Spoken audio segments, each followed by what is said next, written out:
Sa aking mga kaklase at sa aking kapwa manunungkati, binabati ko kayo ng isang napakagandang hapon.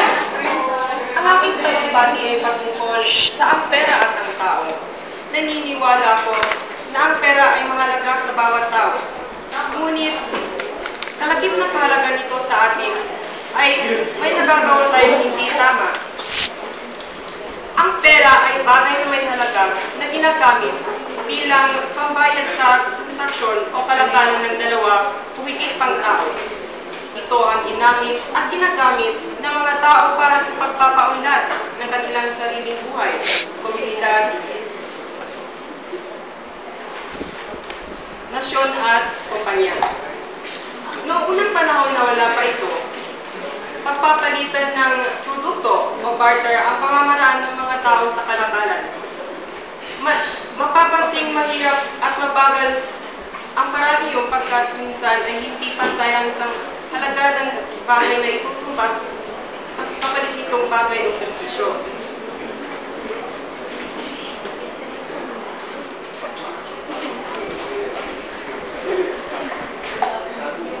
Ngayong pera ang ginagamit, madali na lamang ang mga gawain katulad ng pamimili at pagtitinda.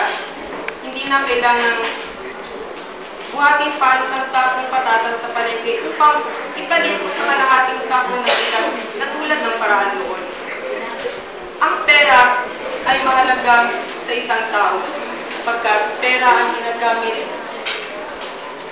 sa pagpapakilos sa lahat ng pang-araw-araw na gawain, sa pagkain, pagtatrabaho, pag-aaral, at transportasyon. Marami pang iba ay makikitang pera ang ginagamit sa pagpapagalaw at pagpapakilos nito.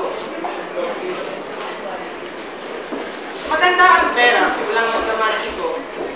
Ang pagkakaroon ng pera o maraming pera ay hindi masama pagkat minsan mas maraming pwedeng iulong ito o ibahagi sa isang tao sa kaniyang kapwa. Subalit ito ay nagiging masama kung pansarili naman ng isang tao ay iniisip at hindi na iniisip o pinapahalagahan ang kapakanan ng iba. Sa madaling salita, siya ay madamot. Dagdag pa nito,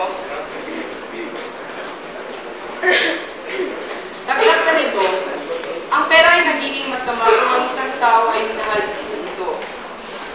Sa Biblia, makikita natin na kung ang tao ay sa Biblia, makikita natin ang pagmamahal sa pera ay labag sa kalooban ng Diyos. Mula din sa Biblia, hindi dapat mapusok ang tao sa pagkakaroon ng pera. Ang pera ay biyaya ng Diyos sa atin. Gamitin natin ito ng maayos. Gamitin ng may magandang